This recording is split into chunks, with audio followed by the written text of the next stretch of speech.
What's up, XO? Today is the 1 year anniversary of the Weeknd's Dawn FM album. And how fitting would this be that I start a new series called How Does It Hold Up? Now, with this, what I'm going to be doing is kind of doing an overview of the album. Not really a breakdown, but kind of an overview of the album. I'm going to have four prongs to it. The first one being concept, second one being character, third one being impact, fourth one being quality of music. And I'm pretty much gonna judge and say, does this album hold up or does it not hold up? Uh, with that being said, let's jump right into Dawn FM. Let's go. Now, with the first prong, it is concept. Now, the concept of this album is purgatory. It's a state that's between death and resurrection. The album achieves this aesthetic or concept by having kind of interstellar vibes. There's a spacey, just kind of spacey vibe to the album. The album artwork was done by and actually designed by an artist named Robert Beatty. Apologize if I got the name wrong.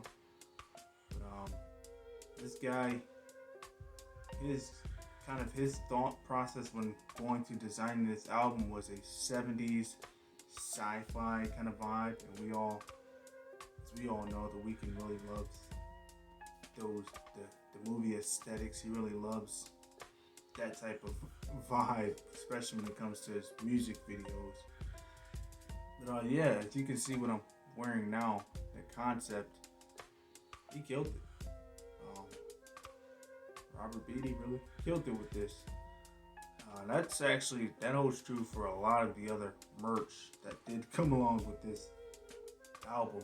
Now, this album also is narrated by Jim Carrey. Now, Jim Carrey's in more of a DJ kind of role, as this album is, though it's purgatory, it's also like a radio station, Dawn FM, hence the FM in the name of the album. But Jim Carrey acts as a narrator or a DJ, but also kind of as that spirit guide for The Weeknd. Kind of guides him on through the album and guides him on through that purgatory experience, and ultimately guides him to the light. Jim Carrey kills it. He actually ends this album with a poem in itself talking about Phantom Regret. This album also contains a skit, kind of at the halfway point, by Quincy Jones, the man, the myth, the legend, in which he details his own relationships with his mom and how that's affected him when it comes to his relationships with women in general. As all of you may know, with The Weeknd and how he's especially talked in his previous album, After Hours, but if you can go all the way back to his beginning days, back to the Echoes of Silence mixtape, and even the Thursday mixtape, House of Blues mixtape, but back in those days where The Weeknd's trust issues, he's had his heart broken, he's broken hearts, he's seen it all. He might be 22. He has memories to prove, he's seen that kind before. The album concept is very great. Like I said, it kind of takes us through this purgatory, through almost The Weeknd's life, or at least just characters, conceptually through a life of an individual, and we're kind of guided through that, and kind of the spacey sci-fi kind of vibes of this album gives you that. So for me, the concept, 1 being terrible, 10 being amazing. I think the album concept is a 10 out of 10. This album concept is amazing. Like I said, you don't really get concepts like this with albums, especially fully committed concepts. Like I said, you got Jim Carrey narrating us through this. You got the Quincy Jones skit, and I almost forgot about the Weeknd's "Every Angel Is Terrifying" skit, where he's just kind of like this. It's an infomercial where he's selling the afterlife to us. You know, a comatose snooze fest. Album concept is a 10 out of 10. Now we're gonna move to character. This album has really 3 characters. One being the younger Abel, the next one being the emotionless Abel with a mask. You've seen him in the a lot of us, if you went to the tour, you've seen him at the tour come out with that mask. Also, if you've seen the "How Do I Make You Love Me" video with the mask on. And lastly, we have the most infamous and probably the most noticed one because it's on the face of the cover, the old man Abel. Now, for me, the younger Abel represents the Weeknd's younger self, how he used to be. It represents his past. You know, the way that he was, the way that he was moving, the drugs, the sex, the lies, the infamy, you know. It represents all that. And that character always wears black, if you haven't noticed. It's the dark side of Abel. Then you move on to the one that's emotionless. And to me, that's almost like Abel's demons, this monster that he created. And even that disguise that he sings about in the song Alone Again, that's his disguise. That's this thing, this figment that he created. You know, the demons that steadily haunts him or chases him. You've even seen, at least with the younger Abel, in I believe it's the Gasoline video, where he attacks the old man Abel. You know, so Abel's steadily being confronted and attacked. And now, lastly, like I said, we're talking about the old man Abel, the album cover, the one that startled us all. Caught us all off guard. This one is an old man, an older Abel, a more mature Abel that's more compassionate, more caring, more kind of introspective. He's looking back on his life and seeing that, was it really worth it, you know? He lost the ones that he loved, you know. He kind of overlooked a lot of ones that maybe he could have. There's a saying, the good die young, the old live forever. And this old man is in purgatory, you know, he's lost a lot of loves. Now, it may not be necessarily death, but more so just a lot of people that left him because of his behavior, the way that his younger self was, the way that his monster, his demon, those demons that he had are. They left him in the past because of that. Now this is old man Abel is more of a regretful Abel. He's regretting leaving. He's regretting doing what he did because he realizes that he is out of time. Now with that being said, the characters of this album are a solid 10 out of 10. The concept behind it, the characters, so far, so freaking good. Now we're going to get into impact. The immediate impact of this album pales in comparison to his last 4 albums. Though he did do, like I said, he didn't do bad. This album is amazing. But the immediate impact right now, keep in mind this album is only 1 year old. But the immediate impact does pale heavily in comparison to his last 4 albums. Compared to his last 4 albums. So let me give you some perspective. Beauty Behind the Madness, 326,000 sold first week. Starboy, 348,000 sold first week. My Dear Melancholy, let's look. 169,000 sold first week. It's only 6 songs. After Hours, 444,000 sold first week. Dawn FM comes in at 154,000 albums sold first week. So the album sales for Dawn FM first week are even lower than My Dear Melancholy, in which My Dear Melancholy only had 6 songs compared to Dawn FM having 16 tracks. So the impact of it, I will say, the immediate impact is compared to the other albums that The Weeknd has made, the impact's been relatively low. Now there are other variables that we factor in. One being kind of the push or the promotion of this album. The Weeknd hasn't really, I should say, the kind of leading up to this album, where he closed the chapter on After Hours, kind of the leading up to this album, The Weeknd, he didn't necessarily push it as much. He only dropped one single, and that single being Take My Breath. He dropped that single in August of 2021, I believe. Yeah, August of 2021. That was a pretty good single, a dang good single. It charted pretty decently. I believe it charted at number 6 on the US Billboard's Hot 100.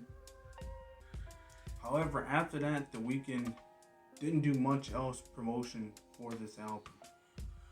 And in turn, this album came out 4 months.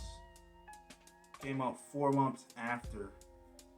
I think 3 to 4 months. I'm off. Yeah, this album came out 4 months after the release of that single, without any other single dropping, any other subsequent single, or any other real promotion behind it. And this album, the dropping of this album, or the release of this album, was also kind of spotty too, because no one really knew when the release was, and it kind of was almost mentioned that it was going to be released a week or two beforehand. So the promotion of this album leading up to it has not been good, which I believe is very much a factor in the reason why this album's impact hasn't been as big as his previous albums, and also why the sales might not have been there that are there, or that were there for his previous albums. Now, one could argue that maybe My Dear Melancholy didn't get much of a push like that as well, but that's an EP, 6 songs, which, like I said, did do more units. But also, I guess you could factor in, like, My Dear Melancholy came in a slump where The Weeknd hadn't dropped an album for like 2 years, compared to Dawn FM, which all intents purposes, it dropped right on the cusp of After Hours. You know, he announced that the After Hours era was done in 2021, when Save Your Tears was the biggest song of that year, and that's a song from After Hours. So The Weeknd, it could be a factor that The Weeknd closed the chapter on After Hours a little too soon, or sooner than he should have, to drop this album. So that could also be another factor. But nevertheless, the impact of this album hasn't necessarily been what you'd expect from an Abel album. So I'm actually going to have to rank this at 7 for impact. And like I said, there's a lot of caveats to it. You know, you had the lack thereof promotion, the lack thereof singles leading up to this album, with it only being one. The uncertainty of the release date, which was a real thing at the time, as well as the After Hours effect. It's on the cusp of a great freaking album. And like I said, After Hours is still in the airways right now. Songs from After Hours, you know. So, product of wrong place at the wrong time, maybe. That leads me into quality of music. Now, this is a 16-track album with, if you include the skits and the songs that aren't necessarily The Weeknd's, or necessarily full songs, more like interludes, it's actually 12 songs. And realistically speaking, 2 of the songs can actually realistically be one song, so it's actually an 11-song album. two of those 11 songs actually contain features, one from Tyler the Creator and one from Lil Wayne. Now, this album did have 4 singles, one being, like I said, Take My Breath, which was the only single released before the album dropped. Take My Breath charted at number 6 on the Billboard's Hot 100. Next one was Sacrifice, which is an amazing song right there as well. That went about 11 on the charts. Out of Time was number 3, and it went at 32 on the chart, which is blasphemy. And Less Than Zero, 53 on the charts, which is an atrocity as well.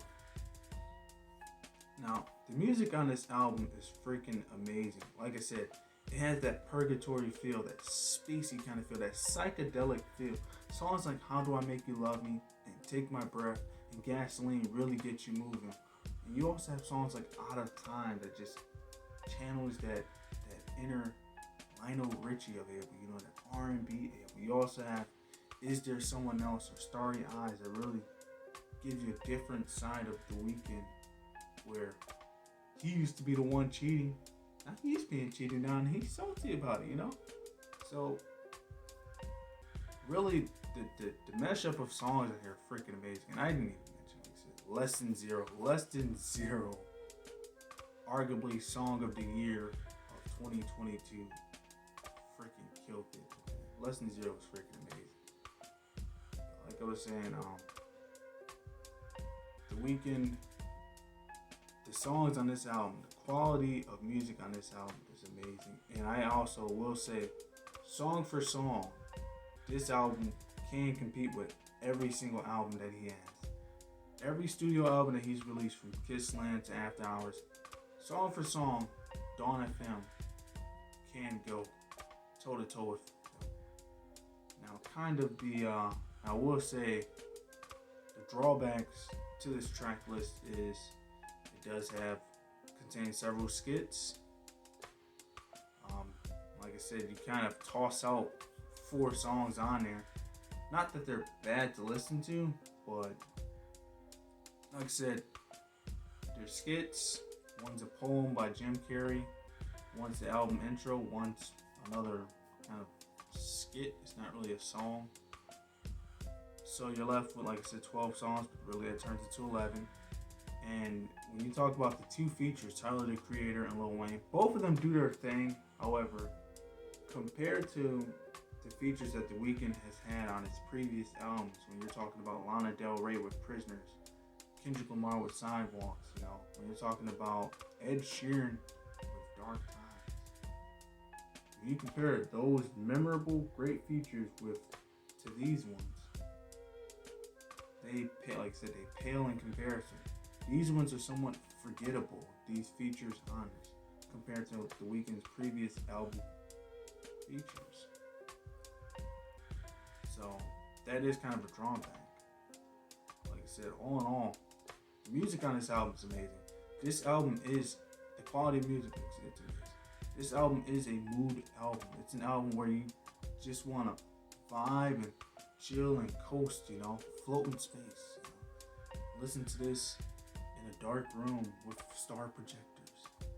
This album is like that. This is an album where you can't really skip through it because every song sinks into the other so seamlessly. So you have to listen to it all the way through. But with that being said, still knowing that the features are kind of serviceable, but not really. They're not bad, but they're kind of